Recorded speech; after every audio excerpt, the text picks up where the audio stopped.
want something that's really different. And I remember seeing my Tilly for the first time and I was like, that's her. Then it came out in the UK, perfectly fine. The UK was all right, no real backlash. And I think as soon as it hit the US press, I think people got really scared.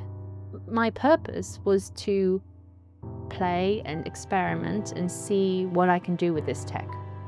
And also, in a way, alert the creative industries as to what's possible. Just the fact that we can start halving those production costs again is amazing, because we'll be able to tell more stories, and that's what's important. So it's democratizing creativity and story, it's helping storytellers. And we weren't replacing anyone with AI. That's a very big distinction to make, because I haven't seen any jobs less jobs as a result of AI. We are doubling in size every few months as a result of AI. You can be doing 5 adverts in Asia at the same time as being on stage in the West End. Like, isn't that amazing? Like, let's look at the positive this tech is going to bring. It's not going to go away anyway. So let's look at the positive. How can it help actors?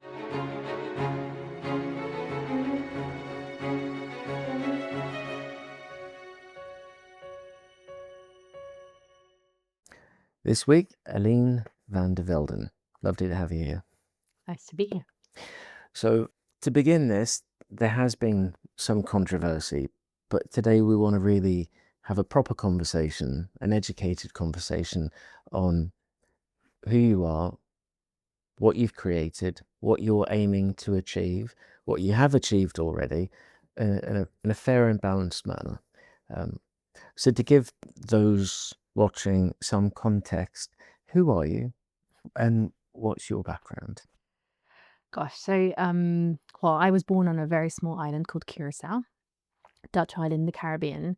And I came to the UK when I was 14 to study musical theatre at a school called Tring, which is Tring Park Performing Arts School, and very much went into musical theatre and absolutely loved musical theatre and comedy and singing and all this. And after finishing school, I went to university to study physics. I was good at physics in school, physics and maths, and I'd moved around a lot as a child, and so I think relying on science and physics instead of languages, because I spoke so many languages but wasn't in depthly focused on one, I chose to go down that route. And then after doing physics, which was interesting, I worked on plasma physics, like nuclear fusion, in order to save the world. That was the idea. I thought it'd be great to build a nuclear fusion reactor. I then felt after my master's that I really was drawn back into the arts and went back into acting. I moved to Amsterdam and very quickly started getting parts in period dramas, did a lot of English speaking roles because obviously as a Dutch person, but I was able to do English and American accents. And then I moved to LA, actually very young, 23. I was repped by an agent at WME and another agent, and started auditioning, got my O1 visa, working out there. Found it quite a interesting city at such a young age, and was especially intrigued by sort of the beauty standards of it. And so as a result of that, I had already developed characters within singing shows and things like this, but I developed a character called Miss Holland, which is similar to, a buffoonish Borat type of style. And I loved doing Miss Holland. And it became quite a big thing on Dailymotion at the time, and we would film it all, and I was, directing it, writing it, producing it, acting in it, everything, because it was online digital distribution. And it won some awards in the UK, and I got it commissioned by BBC a few years later, and did Miss Holland Comes to Britain as well in the UK on the BBC, which is really fun. At the same time, I was 27 at the time. I needed to start, as an actor, life's quite tough, and I was tutoring maths and physics on the side, and I need to start producing and getting a proper income. So I was managing director of a video platform called Makers Channel, which we sold within a year of me being there. And that was my first experience of an exit. So I had a small bit of equity in that. And I started to professionalize a little bit, within the arts, and was a producer at Endemol, and then later set up Particle 6, which is a production company. We just, it was about making hours as a production company. We just did tons and tons of BBC education, any digital content. We were really specialists in going viral. We had lots of online viral hits. And I really enjoyed still characters. And I was always developing comedy and characters and all these types of things alongside the bread and butter that we were doing at Particle 6. And then AI arrived on the scene. It was a bit of a boring decade, I would say, between 2013 and 2023. Not that much happened. And I think it was 2023 that ChatGPT came out. Yeah. Is that right? So 2022, I always get the two confused. But around that time, and the physicist inside of me just, woke up. And I think I was just like, oh, this is exciting. How can this help us? And I immediately saw it as a calculator. So the way that in maths and physics, we would use a calculator to achieve greater things with our maths, the same way our creativity can be, leveraged in a way with this new creative calculator. And it wasn't very good at the time, but I found interesting ways to work with it and found all the techniques, use a small context window and got the best out of it. And I think we're in the same period now as we were then with content, which is why there's a lot of AI slop. And, I just, even I would say Gemini was really bad when it first came out, and now it's one of the best. It just takes a while for that, progression to happen. And so after 3 years of playing around with the AI tools and optimizing, all across the timeline, every single person in our company, so from, budget making to production coordination, all the way through to editing, they had to use AI to optimize, to leverage themselves, to have a greater output so we could make more with the same money. Because that's what we were always about. We always got digital budgets. They were very small. What can we do with this budget? How can we make it look amazing? And then the video stuff started coming out, or even just images. And I was like, wow, this is amazing. Like, this is going to change everything. It was just mind-boggling to me that you could create an image out of nothing, out of just a prompt. We very quickly get used to this as well, but let's just have a moment for the fact that that is insane. Like, I remember seeing those videos for the first time from Sora, and I was just like, what? That is just mind-blowing. So I was really drawn to it, and I was like, if we can harness this, if we can use this in the right way, then we can create anything we want. And I so very quickly started to see how that might evolve. And yes, it's not all possible yet, but I can see how it will get there. And so we started playing around with it and using it and optimizing. And we weren't replacing anyone with AI. That's a very big distinction to make, because I haven't seen any jobs that less jobs as a result of AI. We are doubling in size every few months as a result of AI. And so then I was like, oh, I saw these AI influencers. I was like, that's cool. That's cool. That's like Miss Holland. It's like Miss Holland, but in a different way. Like, I can create a new character, but I don't have to be on set every day. Like, I can do more with myself as an actor. I can have a proxy to act through. So I was like, I want to create one. So I said to the team, look, we're going to create an AI actor. And most of the AI influencers we saw online were really airbrushed, and the ones we were generating were very airbrushed. And I was like, that's not going to work for me. I want something that's really different. That's really going to be, I want it to be as mind-boggling as those images I've seen from Sora. I want it to be as amazing. So we kept going until we got the right look, and it took about 2,000 iterations to get there. And I remember seeing my Tilly for the first time, and I was like, that's her. And, then it came out in the UK, perfectly fine. The UK was all right. No real backlash. And I think as soon as it hit the US press, I think people got really scared. And, at the same time, my purpose was to play and experiment and see what I can do with this tech. And also in a way alert the creative industries as to what's possible. So I did my job in that respect. And we have to all remember, Tilly hasn't taken anyone's real job, but I've done my job as an actor to test what's possible and to show people, to make people aware. And that's really important. The awareness is that the awareness is there. I think obviously people were really scared because I've been doing this for 3 years and they've gone from 0 to 100, right? Yeah. Like, I get it. I totally get it. I wanted it to be mind-boggling, right? Just like I was so overwhelmed by the videos I saw from Sora when they first came out, and it had the same effect. And so that was what I intended to do. Yeah. Well, it's a different skill, but it's the same art. I mean, there's an interesting analogy, contextual. So I'd love for the audience to reframe, move the headlines away, reframe and say, what is similar in history where the outcome has been fantastic for humans across the board, professionally and personally? And strangely enough, it's probably robotic surgery. So I'm not sure if you're aware. Or the Industrial Revolution. Yeah, I mean the Industrial Revolution, but the robotic surgery element, the context was a surgeon would get paid to do an operation, so you'd need a preparation day, bed. There was 2 days recovery, so that meant nurses, that meant resourcing. So the income for that one individual was in effect once for a 3-day period, and the operation would take X amount of hours. When robotic surgery came in, all the surgeons rejected it, said, you're going to take our jobs, you're going to do this is terrible. Until they realized, well, robotic laparoscopic surgery, you could undertake, that same surgeon could do 4 or 5 surgeries a day. It was walk out the same day.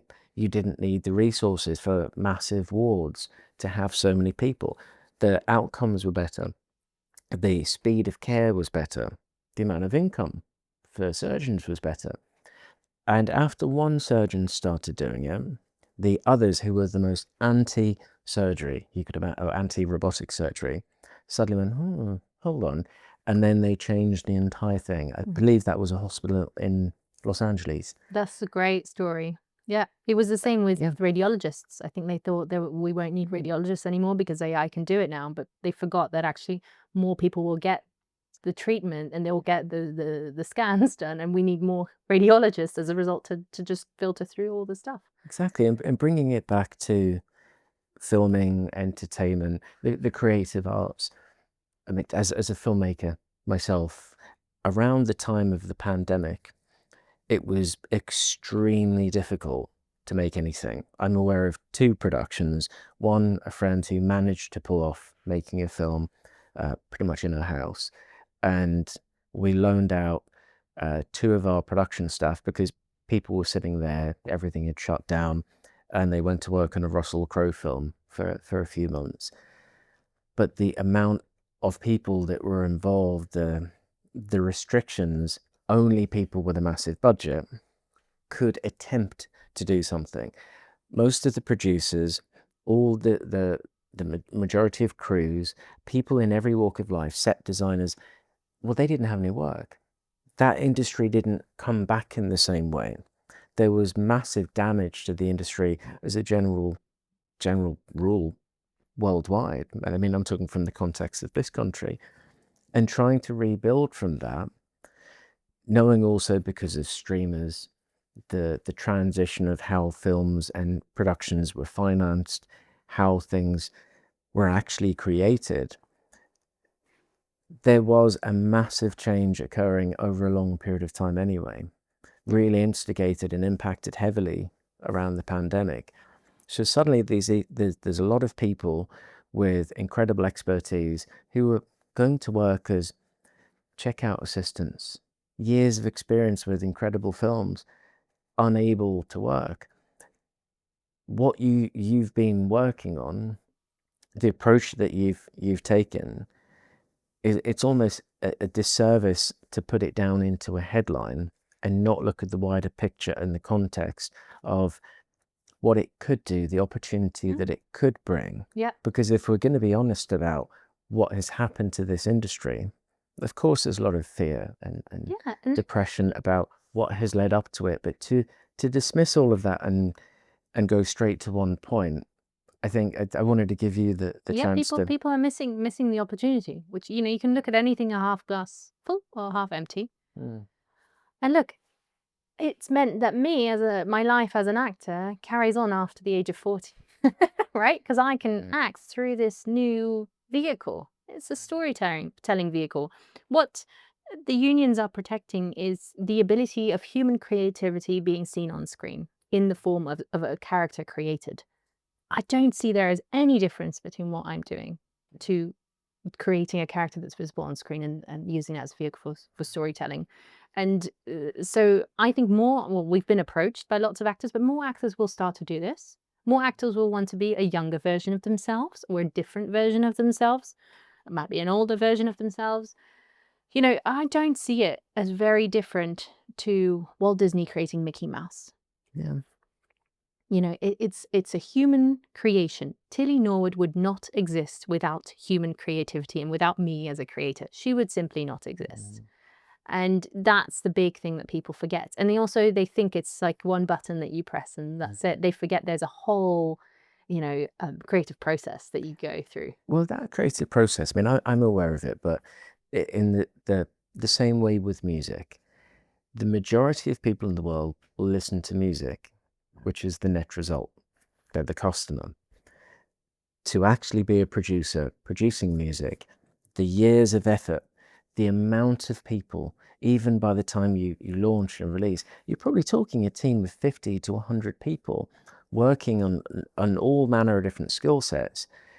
But the product is consuming, oh, that's what it looks like. Could you give an example of the people involved, the process of the entire creative process, from writing, from all the key roles, which can be aided by AI, but are still there? Because I don't think that's necessarily common knowledge in the wider world. Yeah, so every single person in a production still has a role to play. It's a different role and the process will change, but it's still important because I think people underestimate that taste and judgment will be everything. Just like a good music producer with AI can produce a good song, whilst if I try to make a song with AI, it probably wouldn't be very good. So that's the big difference that we forget. It's very much taste and judgment and experience. So that all translates. So if you're an impressive screenwriter, you can make, just like the surgeons, five more screenplays than you normally would. So I would say everyone's should be 5xing on their normal productivity. That's usually the figure that we go for. So whether you're a screenwriter, whether you're a production manager, whether you're a production coordinator, whether you're in the edit suite, anything, and even if you're working on set, say a DOP, they can work with the AI and they know much better than I would what lenses to use, what the composition should be, what the shot is that is the right one, because it's all about choosing. And so all that experience translates into their new role. That's the wonderful thing about this that we shouldn't forget. And all my acting experience has translated into Tilly, which is why we're very selective about what we put out there with Tilly as well. And my experience is why I think Tilly has been different to every other AI actor out there, because they wouldn't have been able to put down a character with depth and with all that personality and everything that we're creating behind her, the full story. It's, as a actor, you always want to put down a full character. You want to have thought of their whole backstory, everything that's gone before them, why they feel the way they do. All that work has to go in it. That's the creative process. You've created a universe. Like when you create a series, Yeah. you have to create the universe. I mean, one of my favorite series is The Blacklist, with Raymond Reddington. But the entire story of everything, every character that comes into it, only makes sense probably because of this entire imagined world and universe that would have taken huge amounts of research and subject matter expertise for the different characters and why they behave in a certain way, the personalities, the nuances.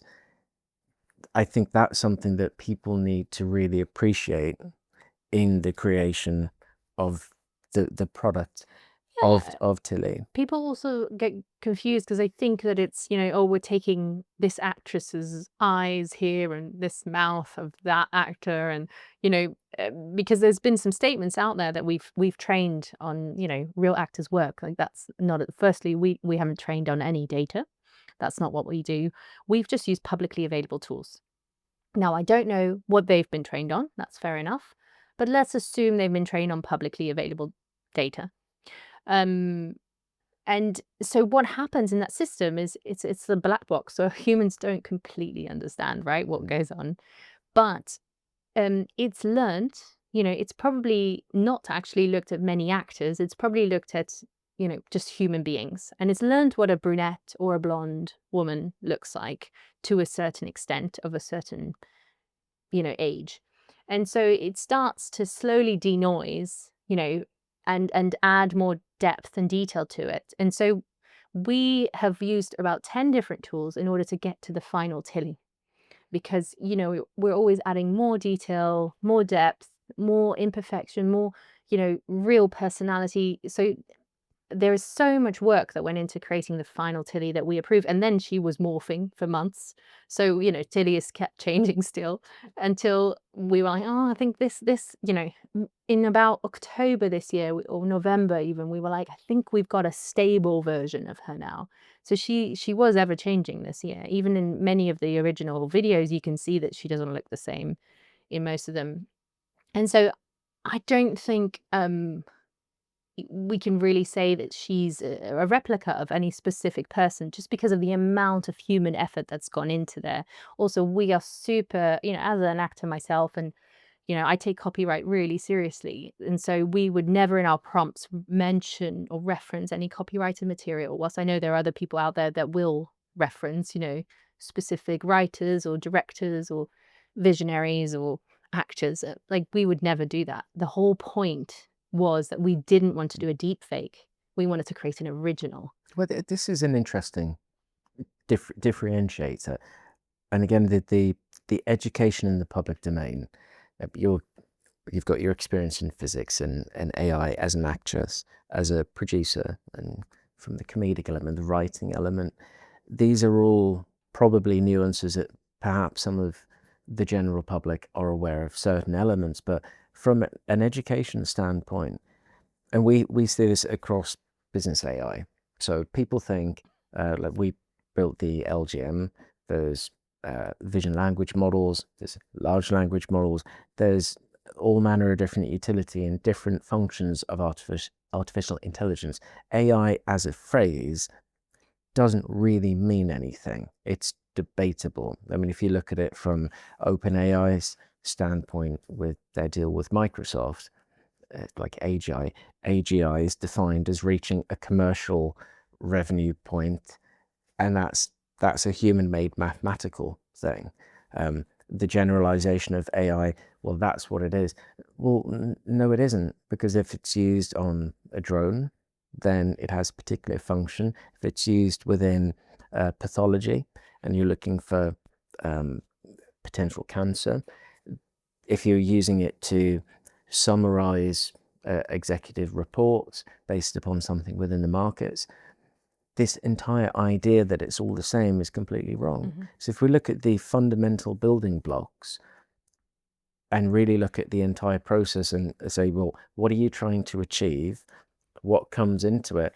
Then using AI to create something like Tilly Norwood, I think they should have the opportunity to understand, well, that's probably not too different from any other walk of life, of how they could use the utility of different forms of AI and not generalize it anymore. Say, well, in banking, it could be used in a very different way. In banking, you don't want to be subjective. So predictively, estimately, and I've said on the podcast, today, roughly your bank balance is, I feel it's like this. And it becomes farcical. So obviously, certain applications require different standards, different methodology. Even understanding how a transformer works. and we're not talking Optimus Prime, although he's very cool. Most people they'll have heard the term, but what is it actually doing? It has incredible power, and it's what powers large language models and a lot of the vision AI now. But it is a black box, and its probability, its influence, it's how the human influences it. It's the data that you create. And I personally think the future of filmed entertainment will actually be about creating completely unique data sets. You want to film your own set, you literally have humans film it. That becomes your model for your TV series where you've got your own sets. And then you're putting your own actors into there, or licensing, going back to the IP point. The potential is phenomenal. But Yeah, we're doing all of these things. It's really exciting. And Particle 6, like, that's what we want to be doing as an AI production studio. There's a lot of hybrid going on. So people think we're all AI. We love to use AI to make sure that we can do most amazing, best in class with a budget. But we're working with loads of real actors on screen, and we're doing lots of the motion capture stuff, which is really fun. And yeah, I mean, I think real characters have always been part of our film and TV, and will be going forward. I think it will be a mix of everything. And what can we do after? I think 2026 will be all about hybrid production and what we can replicate with AI that's possible within camera. And 2027, I think, is when we will be allowed to think a little bit out the box, which loads of people are doing already, but is not quite accepted yet. But it's what can we do that was never possible within camera? How can we think beyond? Script writers can think beyond. Directors can think beyond what's possible within camera, what's possible within budget, because anything will be possible if they can imagine it. This is some of what we touched upon before we started. Again, to look at the fear element. Everything new has the potential for fear. Change has fear. But if we were to look at a context and say, today and the next year is going to look and feel like a time in the past, and we mentioned Jurassic Park. Obviously, it wasn't possible to have lots of dinosaurs running around everywhere. So it was fantastic. It was incredible. And it allowed the imagination to create something that entertained people across the world. It was a legendary moment in film because it just wasn't feasible. Now we kind of always expect to have all sorts of CGI. It's a methodology change, which probably also means it's far more possible to push the imagination to create things which, even with CGI, which was expensive, it made it possible, but it was expensive. Now it's going to make it possible and inexpensive. Yep. And I mean, where do you see pushing the boundary? What I think is fascinating is Warner, Disney, and there's another big studio. They all arrived around the 1920s. And Universal, Warner, Disney, Universal, all arrived around the 1920s because there was a big change in tech. You could start making television, animation, all that sort of stuff. And so I think that same shift is happening now, and there'll be an uprising of a load of new studios that will rise for the next, until there's a big new change in tech again. Because it is exciting, just like with Jurassic Park, to tell a story in a different way. And it will change the economics to a certain extent. We're seeing about 50% reduction in production costs, and our production costs have just been driven up massively over, we're making films for 250 million, like that we used to make for maybe 50 or 60 mil. So just the fact that we can start halving those production costs again is amazing, because we'll be able to tell more stories. And that's what's important is, anyone everywhere can tell a story to a certain extent. You don't have to have a massive major studio behind you in order to get your film made. So it's democratizing creativity and story, it's helping storytellers. But I can see why some people are not in favor of that. I think that again goes back to the education standpoint. And if we took the term AI out of it and look at what happened over the last 10 to 20 years, independent filmmaking. And again, if we're looking at it from a business standpoint, the last, I think, 2 James Bonds and this is something that hopefully the audience can recognize. If you look at the amount of tickets sold at the box office, and then you look at the box office revenues, I think it was Spectre and whichever is the last two, but the more recent one, I think, had a bigger box office, but the one previous sold more tickets.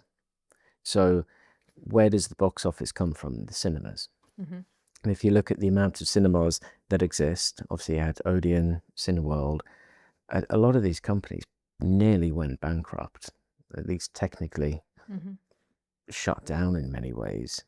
The cinema experience now compared to previously is entirely different. I mean, when I was younger, being all my mates would go to the cinema all the time, but there was product all the time. There was independent cinema, there was more mainstream cinema.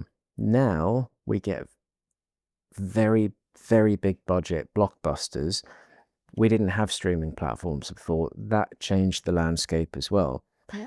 But if making a film is predicated around the box office, but the place that you make the money at the box office is the cinemas, and 70% of the cinemas have gone, and the revenue's gone from that, then where's the incentive to fund films? So that means you're only going to go with franchises. Yep. So I think we should have a more honest view on what has happened with the industry and saying, okay, it is different. It has fundamentally changed. The method of delivery, also with social media platforms, how we consume information, as you said. I remember Daily Motion, YouTube, which you're on right now, moving to TCV, television content. So it's YouTube content watched on TVs. I saw statistics that a lot of long form podcasts, 60% is going to be watched on televisions within the next few years. So it's almost like we're going completely back again to a different thing. So if you look at the business perspective and you think about the reality of how things operate, everything's changed around us.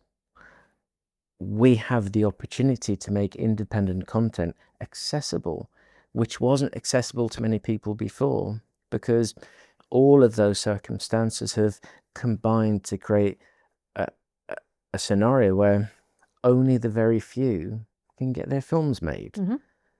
And it's not being affordable, which means, again, the type of people who are very privileged to be in privileged positions where there's maybe only a handful of people, democratizing the ability for, whether you're from a council estate or born in a stately home, if you have the imagination, suddenly you've got the tools and utility to express yourself. I don't see how that's a bad thing. Well, I think a lot of the people who are really worried have never played around with these tools. I think that's the key thing, because once you start playing around with it, you realize how hard it is. And then you go, oh, let me get some professionals. And that's great for us usually when they've already had a play. I think also actors are really worried.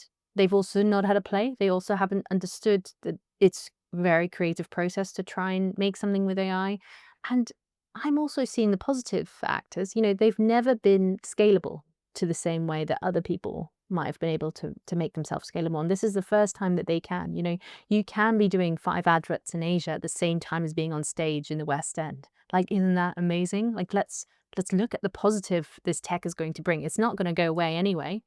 So let's look at the positive. How can it help actors? How can it be a positive? You know, if you don't want to do that crazy stunt, you don't need to. If you don't want to do that nude scene, you don't need to. You can just employ your digital twin to do it. If you do want to do it, you can do it. You know, I think we're still going to want to watch real actors give real performances, but for those dangerous or unwanted scenes, they could employ their digital twin and still get paid.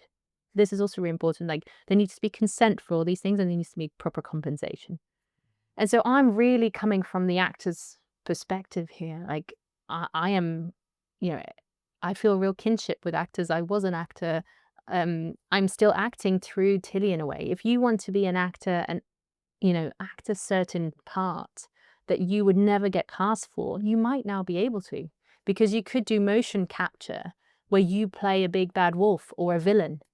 that you would otherwise never get cast for. I mean, Mm. it's like a playground for actors. You know, it's I really look at the positive in this because I could, I could get really down about the negative. I could think, oh, this has stolen all my stuff that's on YouTube because I have a lot of stuff on YouTube or on Dailymotion, or I could definitely could, but that's not going to help my career. That's not going to change the tech. So instead, I'm like, okay, what are the positives about this? And are they good enough, these positives, that this thing is going to win? And I've looked at the positives. I've also looked at the carbon footprint. Let's go back to the whole, how I wanted to save the world with nuclear fusion, right? A same film, if we were to make it with AI, is a tenth or maybe sometimes even 100th of the carbon footprint if compared to if we were to make it normally. Yeah, That's insane. it is, again, a very different world. Seeing how much energy would be used and how many resources. I mean, even I'm I, embarrassed on set sometimes when there's just, catering that just gets thrown away and structures just get burnt or, it's just wasteful. well, even the travel. So I was dealing with a studio a while back, and I think they said they had at any one time something like 120 concurrent productions across the world. And the issue that they had in looking at how we now use AI in business is to understand how everything is fluidly moving and observing everything simultaneously, which includes where everyone is.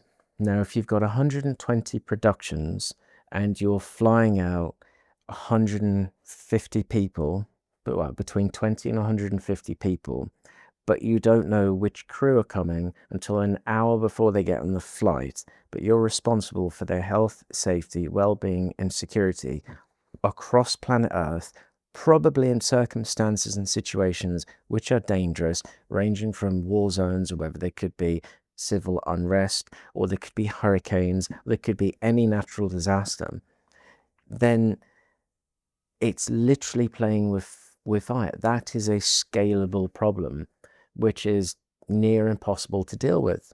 And again, you've got to somehow get this information in. But just considering the carbon footprint of that many people and that much gear and everything moving across the world in a time when we have a lot of trouble, we have massive instability, we have a water crisis across the world, we have drought happening. I mean, even avocados, I sound like a raging lunatic bouncing around, but avocados have caused huge problems with rerouting water and creating drought and starving villages, because we need to have our avocados with massive amounts of water flown halfway across planet Earth so we can sit there and have that with our breakfast. It's sort of insane. Another thing that people don't think about is animals and children. I don't think much goodness, maybe there are some, but has come out of having animals or children on set. Set's a dangerous place. And, animals shouldn't really be on set, and children probably shouldn't either. I've worked with children on set. I have been on set myself when I was young. I just don't think it's a healthy place. So if we can avoid it, then that would be great. Even to the normal viewer who's never been on set, the average day on set, given there's a load of people there, there's the food trucks, there's the security, even feeding 100 crew a day, the amount of sandwiches needed is mad. But the average amount of work a person would do, maybe sitting in their trailer for 4 hours, coming out, maybe doing It's an inefficient process. Yeah. It is the most unsexy place in the world in reality. And again, it goes back to like producing music. But it is, there is something to being on set. There's magic to it. There's magic, yeah. But from the public perception, it's very different.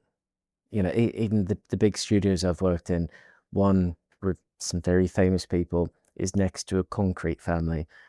One where Amy Winehouse produced all of her stuff is next to a taxi garage where it's just full of taxis with their bonnets open and oil all over the floor. The reality is you're probably not going to get some luxury place in Mayfair and have everything super fantastic, because you're spending a lot of money. You need to replicate something. You've got to house people. You've got electrical equipment. You've got all these people. It's just not the world we imagine it is. It's, if you love it and you're part of it, it's fantastic, but it's all for the vision of creating something to storytell. Yeah. So those things which are potentially costly, unenvironmental, are also cost prohibitive. So again, there's the economic cutoff of creativity. So to liberate that, to have the upsides, to have the benefits, make it accessible, democratize it.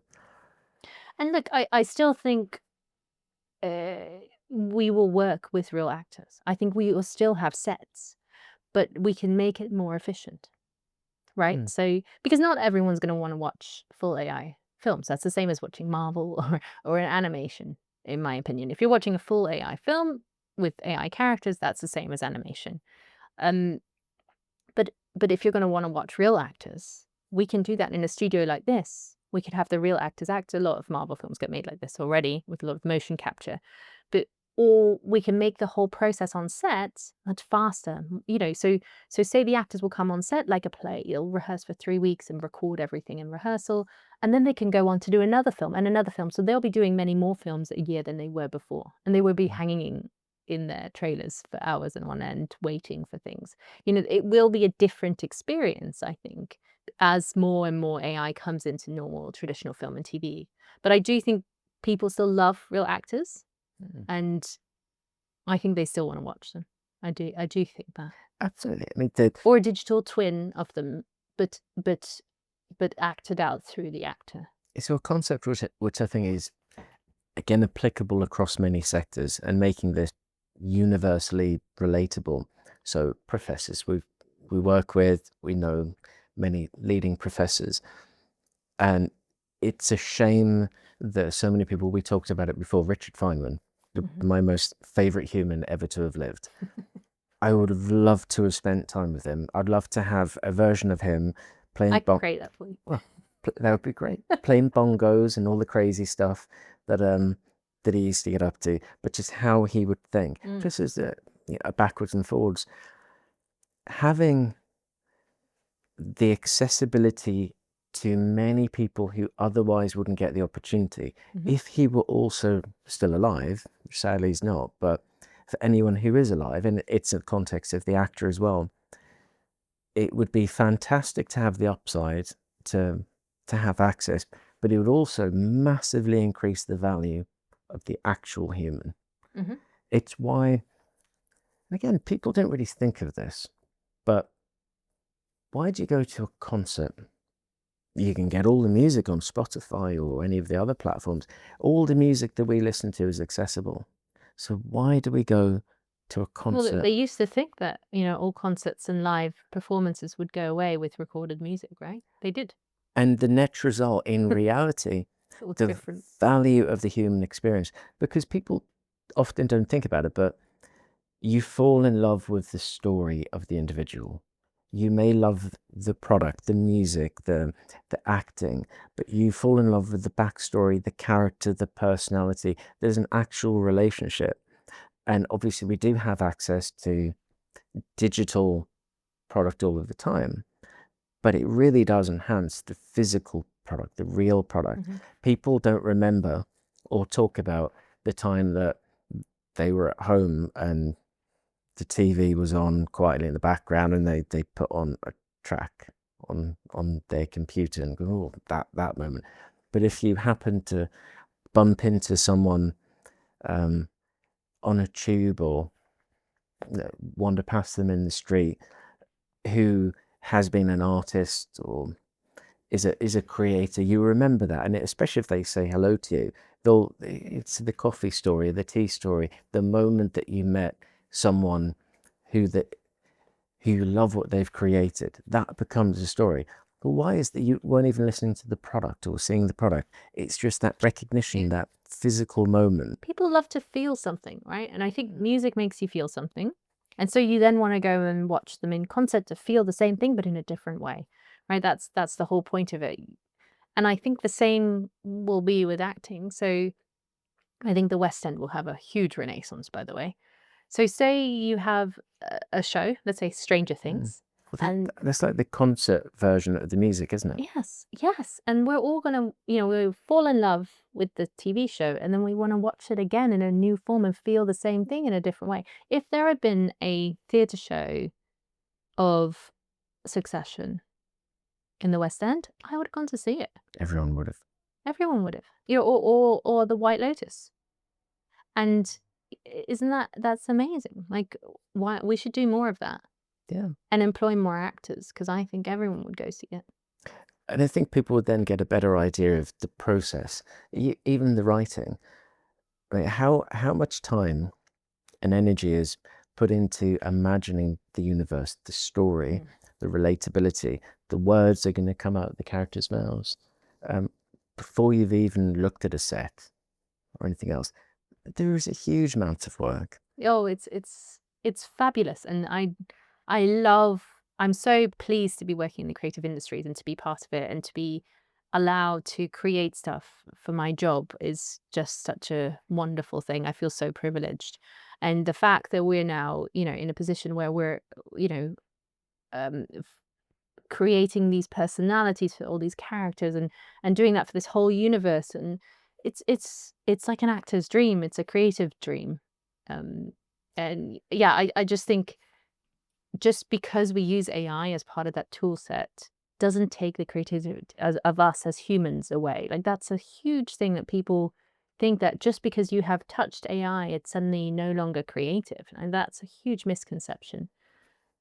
Well, there was a time with desktop publishing, graphic design, when suddenly everyone could get a computer. There was a time when not everyone had a computer, and it was the ad agencies and design agencies, and you'd have Cork Express and the old monochromatic monitors, and that was the preserve of, effectively, before that, typographers, hand lettering. So it was hand lettering artists, and Max came into play, and so that's going to be dead. But it was the typographers that learned Cork Express and you get things like InDesign.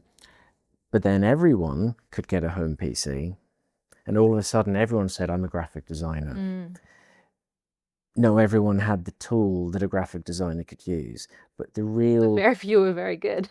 Exactly. Yeah. No, it was absolutely the case. That's the same now, yeah. And the people that understood how to understand the language of typography, and even the relationship between typography and technology. One of the greatest successes of Apple was Steve Jobs' understanding of typography. That was the difference maker in many ways. And he understood the beauty, the artistic nature, and how to communicate shape, form, color, space, which is a mathematical, emotional dialogue. What is changing is how people train up for those jobs, right? So we were talking about this, how, back in the day, if you wanted to be an editor, you used to have to learn how to cut film, and no longer is that the case. You have to, I always see AI as like, standing on the shoulders of giants and going from that moment onwards, going forth on the top of humanity. And the same thing we used to do before. That's why we went to university, because we had to read everything that went before, learn how to, understand it all. And then we moved forth from that moment onwards in history, and always building on everything that's come before us. And I think that's what AI enables us to do on another level, is we are building on everything that's come before and creating new things. And I think if people really want to be worried about something, it shouldn't be that. It should, and it sounds crazy saying it now, but I'm sure it won't in a year, is robots. Now, it is a different economic circumstance. There's a lot of things to be scared about with AI. But let's talk about robots. Yeah. So, and obviously the latest CES show, it was like the robot show. Yeah. But robots there's a fair bit of work to be done still. They probably will more like the Industrial Revolution, have that same mechanistic transformation to replace humans, but not necessarily in the creative industry. But robots are relatively expensive. They're a much bigger capital expenditure. The interest in physical utility to be replaced by that. But do you not think that's the surgeon's argument? I think it is, but I'm not necessarily saying that's a good thing or a bad thing. It's just observe what is, and is it good to be lifting things really heavy and injure your back, or you could have a robot do it. But the same fears that have been applied to AI, most of which are unfounded, some are unfounded, and it really just the education. If you are educated and you can understand the difference between what is positive, what is negative in the context of, don't use this type of AI for that because that's mental, but it's perfect for this and it's great for scaling. Robotics has a different dimension, which could be equally good and bad. And I think like everything. Would you have a robot in your house that does your laundry? I have a robot that cleans my floors already. Yeah. But I Cooking? But that's not replacing anyone's job if you already did the cooking yourself. Yeah, I mean, I think that's the thing. I mean, I would have a robot to do my ironing because I barely do that in the first instance anyway, but I probably should. There are definitely things that I would do, but it's what we're comfortable with and where we see value. And we should really look at everything, I think. What problem are we trying to solve? Where can we move the needle? Where can we get improvements? And it's not all about cost saving. There is cost saving, that is one part of it. There is creating something which was otherwise not possible before. That's pushing the boundary. That's the nature of being human. But there's also the responsibility element. How do we choose to understand and address things? That's very much the case. I think this is a really good ethical point. Like, what do you... But this comes down to us as humans, right? Yeah. What should we be doing with the AI? Obviously, we at Particle 6 feel that we have to have a really strong AI policy, and we feel that what we do is ethical because we've made sure over the course of the years that these are the lines we don't want to cross. We don't want to reference copyrighted material. We don't want to infringe on anything. We want everyone to be compensated, those types of things. The thing is, not everyone has those same moral lines, right? Which we've seen with Grok recently, undressing, but where does that responsibility lie? Right? What are you going to do with your robot? And who should that responsibility fall on? And how do we protect? Because there are always going to be bad players. Yeah, I mean, this is a story as old as time, though. And that ultimately is a human problem, though, isn't it? It's a human problem, yeah. And we can blame everything outside of it. But if you took humans out of the world, there is none. Well, this is the biggest worry about AI, right? Because if you ask it to solve many problems, the solution would be to kill the humans. Yeah. But that's my biggest worry, is that, But I think there's no argument to that, right? Because I've discussed this point a few times with people that have been on the podcast, and I think it comes down to a human, ethical, and economic thing. But ultimately, the economic element is probably the one which is going to be the cause for the most ethical and on a non-intentional basis. For example, if everything is so efficient that it outdoes everyone and there are no customers, well, if there's no customers, there's no business, and there's no point. So ultimately, we all eat food every day, we drink every day, we wear clothes, we watch things, we listen to things. Some people do their hair. I don't have that problem. There's all sorts of things. Everything is human-centric. Of course, we want to do it in a better way. We have different views, different tastes. maybe we drive different cars, maybe someone wants to drive their car, someone wants to be driven in a car. But the single factor which is consistent across the board is for humans, by humans, constantly looking for a better, more efficient, a more creative, and a more expansive way to do it. If people didn't go to work, well, and they didn't partake in that societal structure, and all the money stops flowing, and suddenly people don't, if they don't need food. That's why it's not going to happen. Yeah, if you think it through enough, No, and I've seen basically the same trajectory that we had in the Industrial Revolution, where in the end, actually, all work out as better for humans. But there's a lot of resistance, right? And I get that. I get that, you had the Luddites who were burning all the machinery up and stuff. And you have the same thing now. There's a lot, I've had a lot of death threats simply because I'm using AI like that. I haven't even created or AI. And so that's the same thing that happened with the Luddites in the Industrial Revolution. In the end, the Industrial Revolution happened anyway, and the AI revolution will happen as well. It's turned out better for humans as a whole. These people got new jobs. And yes, it was a big transition, and I sympathize with that. And the same thing will happen now, which is why because I've seen what's happened in history, I'm like, okay, cool. Well, I need to adapt. As an actor, I need to adapt. I need to create stuff with AI in order to be ready for this revolution. That's how I'm approaching it. But in the end, I think it will turn out better for humans. I think we will have to do less of the stuff we don't enjoy. We used to spend hours doing laundry. Women were, washing clothes for probably 3-4 hours a day. And now we just put them in a machine. That's great. it's the progress people want to talk about or don't want to talk about. I think that's where you have to look at the who's saying what and who stands to gain from it.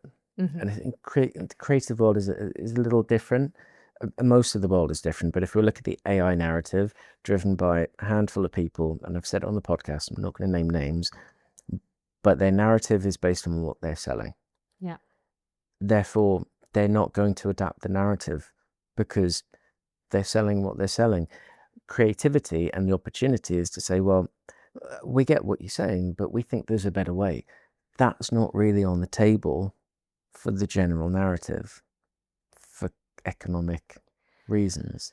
Another version of this is, say, a feature film, right? So you could make a feature now for 30K, right? It won't be very good, but you could spend a year long working with AI tools and making a feature film.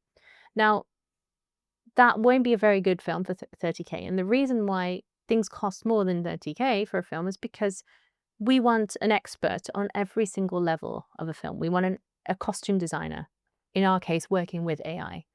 We want a set designer. We want concept artists. We want all these people working, and then we will make the film with AI. So that's why we're seeing about a 50% reduction. So you're going from 100 mil film to 50 mil, or you're going from 50 to 25, because you still want the expertise of the humans and to create what a human wants to create in the end. That's what we value. That's what the value chain is here. It's human creativity. And sure, we're using a new tool, but in the end, it's still about what humans want to make. It's not about what the machine wants to make. The machine did not want to make Tilly Norwood, I'll tell you that much. One last thing I'm thinking. So I had a chat with a good friend yesterday, and it sounds like a completely different world, but there are incredibly strong relationships from a human standpoint. Which is a friend who ran intake for the British Special Forces, so an SAS chap, 20 odd years in there. And the idea of having elite human performance. And he had said a few things over the years, and I say this because he's been working on AI. He understands the difference between someone who can become good and someone who's incredibly elite, and how to train them to get that way. Most people can be trained to be physically fit. Nearly everyone can. But the real training and the real magic, which I don't think has got anything to do with AI as such, but can certainly help the majority a lot, and those very creative people to have that mental resilience, which is purely a human factor. The amplification of how to make a human perform in an incredibly elite manner, they've now gone full into AI to help direct how to think, how to imagine, how to focus in order to become 10x better humans in every possible way to perform extremely remarkable missions. But that same methodology, they're also applying to 6, 7-year-old kids in really underprivileged areas who have been written off and told you're pointless, you're never going to do anything. Very, very underprivileged background, probably very violent sort of areas, but applying that same mentality by giving this is kind of an audio augmented human with that knowledge and that methodology, the same methodology to teach SAS soldiers, but with children. These kids, it's harnessing their imagination, and their grades are getting better, their direction in life is demonstrably better. And again, it's that human AI augmented relationship. I mean, the utility is absolutely huge. Yeah. I think the more that we hear success stories of, well, that's good, we want more of that, that's helped my son, my daughter, that's helped in many ways, then all of these, what you're doing at Particle 6 will become so much more accepted, understood, and as you say, standing on the shoulders of others and building and building. Yeah, I think that's a really good point. To become an elite person, you have to have your 10,000 hours plus, another 10,000 just to become elite. And then you have to also have a predisposition, a talent, probably a physique.